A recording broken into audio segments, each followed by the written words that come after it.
Okay. Okay. Hello, everyone. Welcome to the Global Health Corps Visa Preparation webinar. My name is Nick Cortina, and I am a program manager here at Atlas Corps.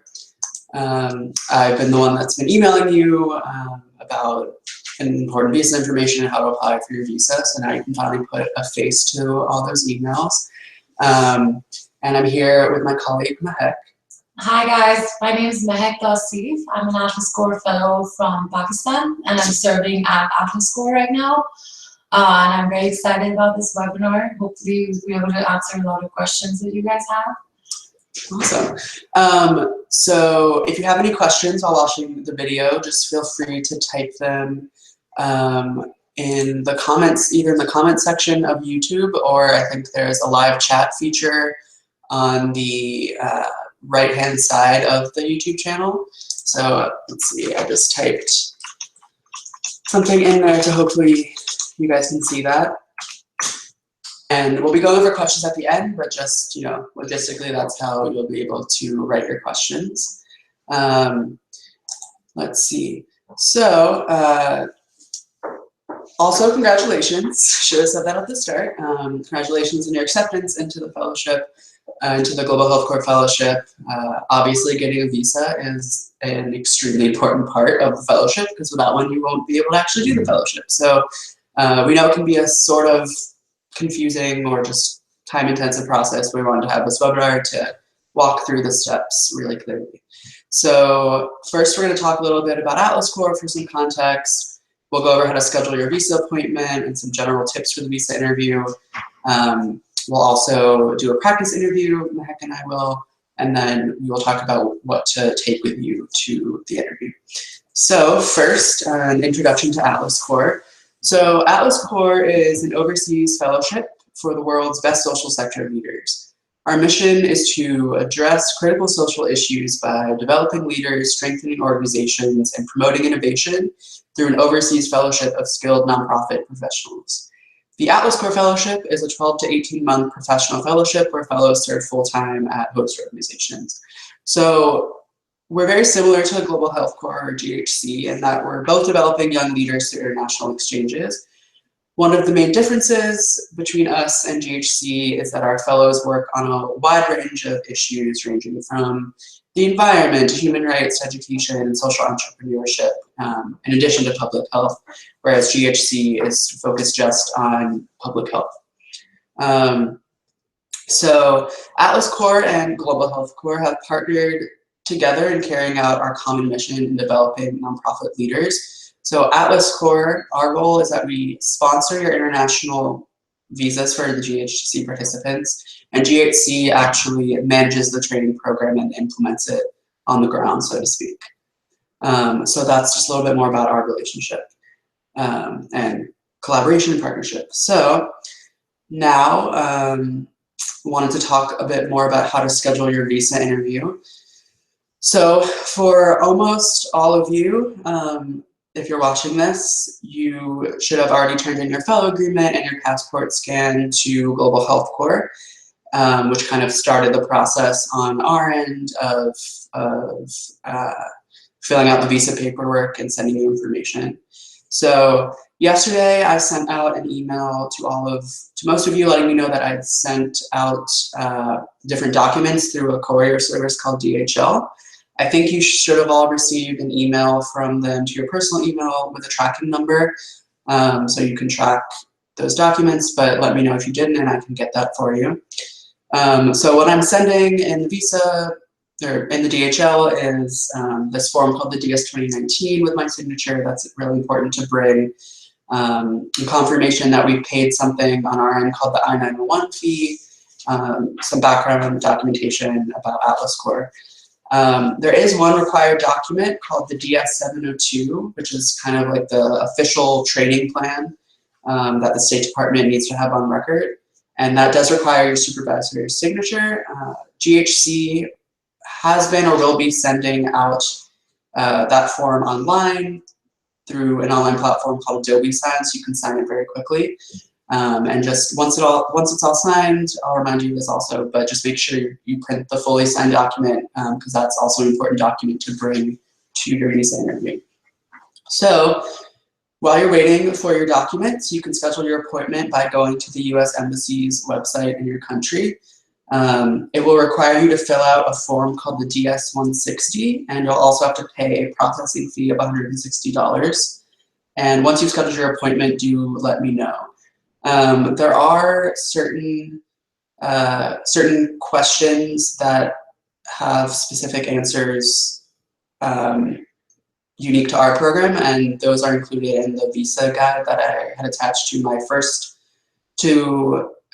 to my email entitled Important Visa Information. So there will be some questions that you'll have to fill out according to that guide. So in my instructions, I also gave you a time span to schedule your appointments. Basically, you want to have your appointment before June 5th, if possible, just to have ample time to get your passport back and just make sure everything is squared away. But you can't have the appointment until you actually receive those documents. So I had said no earlier than May 12th, because I'm assuming most of your visa documents will arrive within a week of today or yesterday. That said, if you do get your visa documents before that, you can schedule an appointment before that. The main point is that they should hopefully be scheduled before June 5th.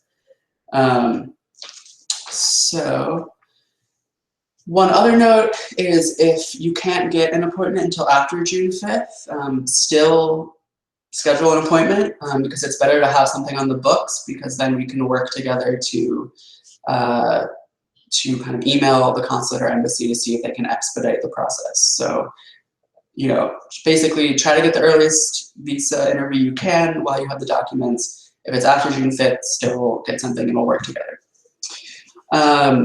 So now just some general tips for your visa interview, things to keep in mind. So overall, you should really emphasize that Atlas Corps is your program sponsor, and that you'll be serving at a host organization like Covenant House or HIPS or PACT or any of the other ones.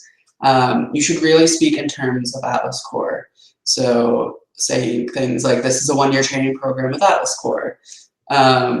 You really don't even need to mention Global Health Corps unless you're asked. And in fact, if you go the whole visa interview without mentioning Global Health Corps, that's perfectly fine. And this isn't because Global Health Corps is something to hide. It's just because talking about 3 different organizations might be confusing to a consular officer and might hurt your chances of being approved for a visa. If you are asked about Global Health Corps, you can say something along the lines of, oh, Atlas Corps and Global Health Corps are partners, Atlas Corps sponsors our visas, and Global Health Corps leads our training program in collaboration with Atlas Corps.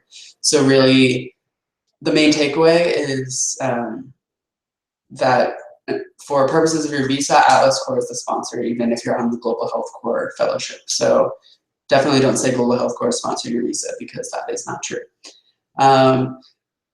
Another general tip is that in these interviews, they are looking primarily for strong ties back to your home country.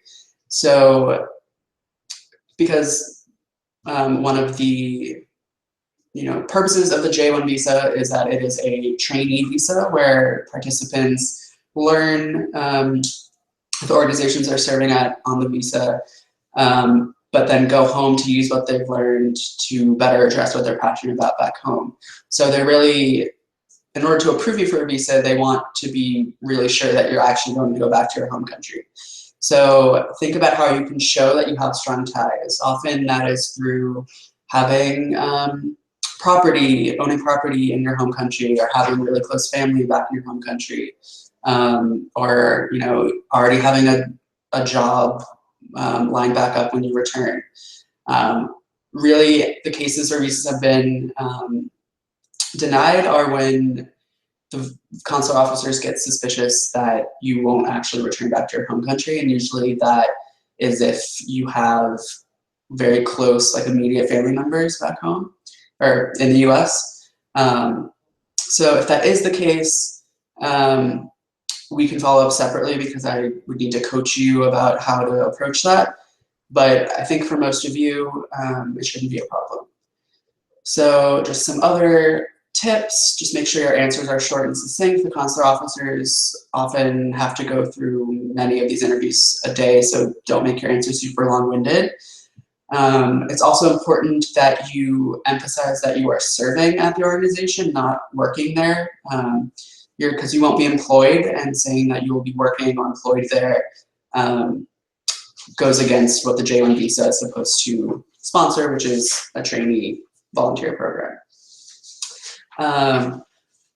Obviously be able to describe what Atlas Corps is, and smile and be confident and be honest. So that's really important. If you don't know the answer to a question, it is okay to say, I don't know. That's better than making something up. You know, it's fine to say something like, I don't know the answer to that, but I do know that Atlas Corps is sponsoring my program. I'll be serving full-time at this host organization, and I'm looking forward to developing my skills in the nonprofit management, so that I can come back to my country and apply my skills in the public health sector.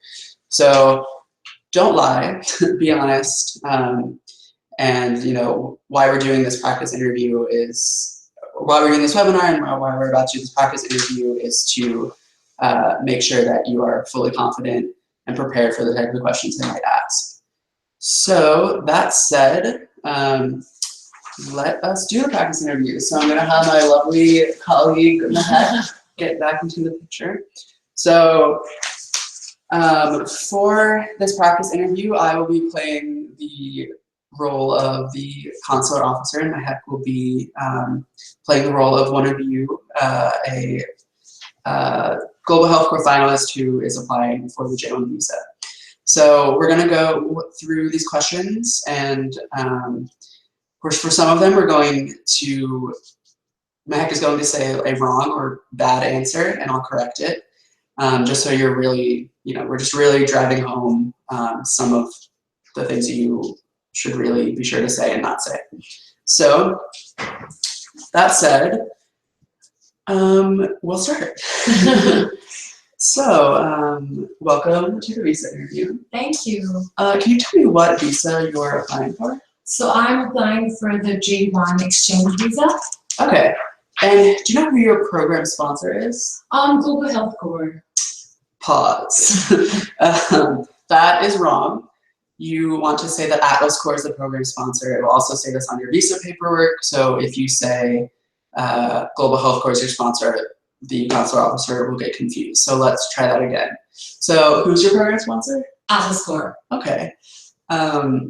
I've actually never heard of them. Who are they and what do they do? They're an international fellowship program. I don't know that much about them.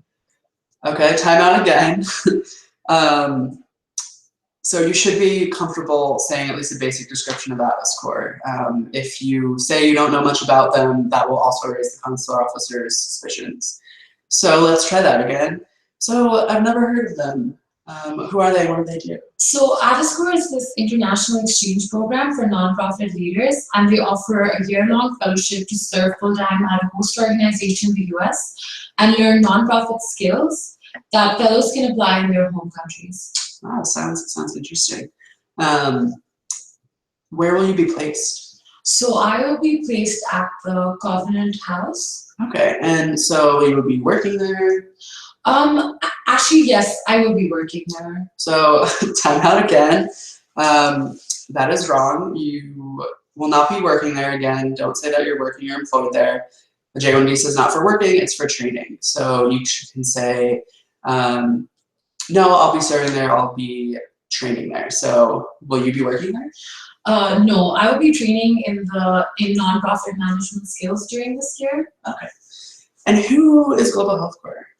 Global Health Corps is another organization committed to developing rising leaders. Atlas Corps and Global Health Corps are partners. Atlas Corps sponsors our visas, and Global Health Corps leads our training program in collaboration with Atlas Corps. Okay, what are the other aspects of the training program? So the training begins with a 2-week orientation program at Yale University. Then there are quarterly trainings in leadership development, nonprofit management, and skill building exercises. In addition, there are also opportunities for networking and attending conferences throughout the year. Okay, and how long is it? It's 13 months. 13? 1-3. Okay. Yeah. And how did you get accepted into this program? So I applied online and was interviewed by the staff member at Global Health Corps. I was then selected out of 100 or so applicants, so it is a huge honor for me. Wow, that's impressive. So why do you want to do this program? And now, before Mehak answers, I do want to say that, you know, this answer should come from you. We're not telling you what to say, but it could be something along the lines of this. Yeah, so I want to learn nonprofit management skills from this organization in the US and network with all these public health leaders during this year, and then come back to my country and apply whatever skills that I've learned during this year to build up the public health sector in Pakistan. Okay. And how do you think this program will make you a better person? So I think I will learn leadership skills, and I will meet all these amazing rising nonprofit leaders from all around the world, which is one of the reasons why I applied as well. And this will give me a new perspective and broaden my worldview. Okay. So now I just want to talk a little bit more about your plans for after the program. But first, so do you have a college degree? Yes, I studied from Lahore, Pakistan, and I have an undergrad degree in finance and environmental policies. Okay, and do you have a job now, and what do you do? Yes, so I was working at, or I'm currently working at this research center in Lahore. It's actually a research center that's working on public health sector issues, and I'm currently working with UNICEF on implementing this operational study. Okay, and just a quick note here, you know, if you did just leave a job to do Global Health Corps, you should definitely mention it, because that is another way you can show ties back to your home country, showing that you have career options back home. Okay, so what do you plan on doing after the program? I'm not really sure, but you know, I might stay on with my host organization depending on how the program goes, and I just want to keep my options open, really. Okay, so time out. That answer is wrong or incorrect. We'll raise the suspicions of the consular officer. Again, they want to ensure that you will go home after the fellowship, so saying that you might stay to work at the host organization is a huge red flag. So again, the answer should come from you, but it should involve plans of return to your home country, working in the nonprofit sector or the public health sector, maybe even getting a graduate degree in public health. Also, if you plan to return to the same job or organization that you're working at now before GHC, it's helpful to even have your supervisor write a letter supporting your participation in the program, and basically confirming, verifying that you'll return after the program. So what are you going to do after the program? So like I mentioned, I'm working currently at this research center, and I've actually just gotten approval for like going for this program for a year, but I'll be returning back after the completion of this program and using these skills that I learned during this fellowship, applying them in my organization that I'm working currently. Awesome. And have you ever been to the US before? Yes, I have been here once on a visit visa. Okay. And have you ever applied for another visa? No, just the visit visa. Okay. And that's the one that got approved. Okay. And so you've never been denied a visa? No, Okay. I haven't. Okay. So there's another quick note here. If you have been denied a visa before to the US, you should be honest about it. You know, don't bring it up unless the consular officer brings it up. But, you know, they will be able to see your previous visa denial, so it would really hurt your case to lie about it. You should be prepared to talk calmly, confidently about the reasons for your previous denial and why this time is different.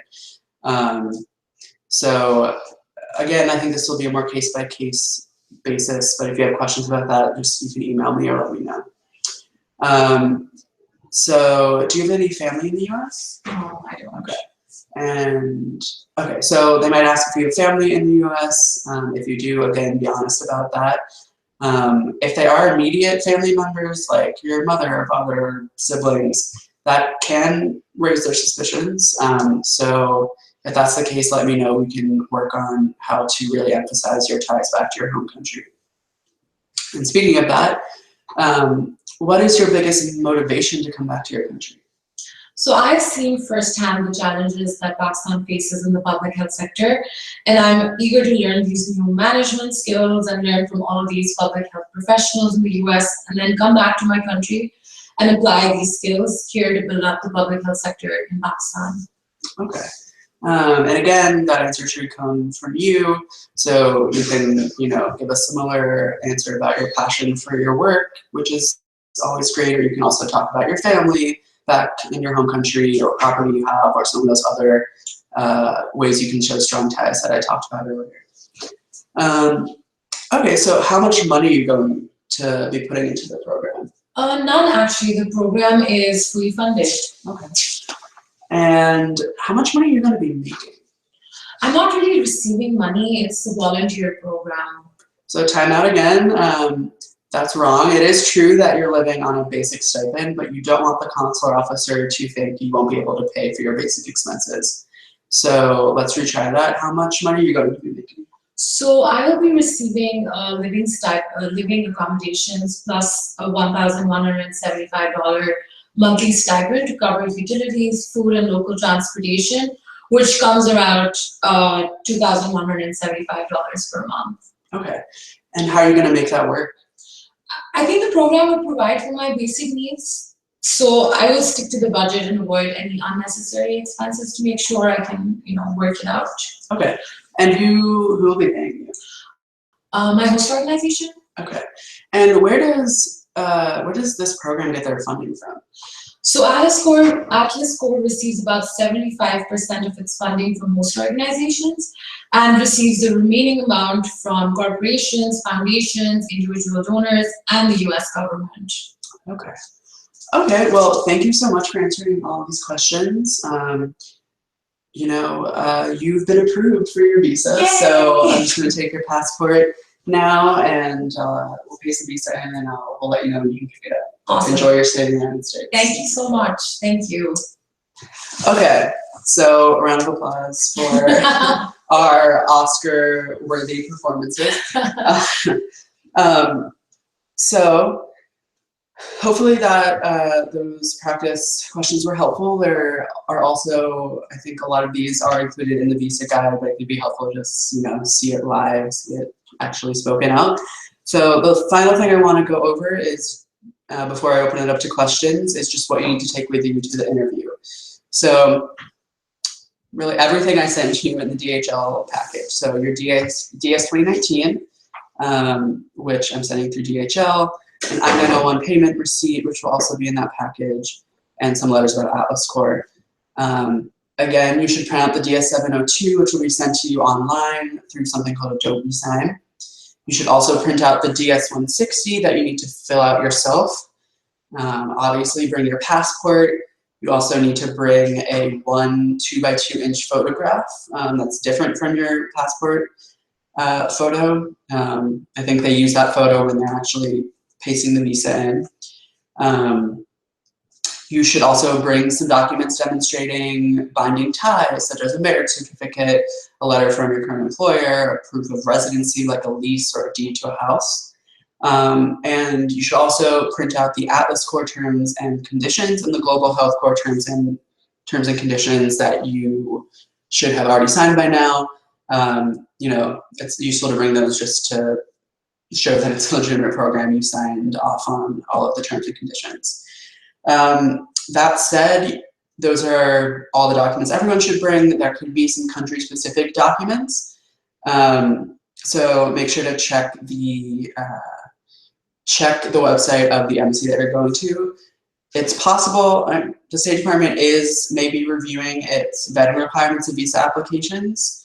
It doesn't appear that consular officers are asking any unusual or unexpected questions or requiring additional documents, but just to be sure, you should check the U.S. Embassy's website before the visa interview.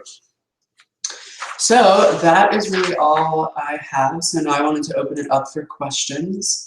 and see if anyone had any questions from everything we just went over. So I'm just gonna wait a couple minutes. Remember, I think you can type either comments on the YouTube video or you can type in the live chat feature on the right-hand side of the YouTube video. So I'll just wait a little bit. And of course, you can always email me any questions you have. My email is just nick@atlascorp.org, so nick@atlascorps.org. By now, you all should have gotten an email from me, so you should have that, but just to reiterate. Okay. So I'm not really seeing any questions, which hopefully is a good sign. Maybe we explained things super clearly. So I think I'm gonna stop the broadcast now, but of course, like I said, please feel free to email me with any questions you may have. I'm here to help, here to answer anything. So thanks again for your time watching this webinar. Hope it was helpful, and have a great rest of your day.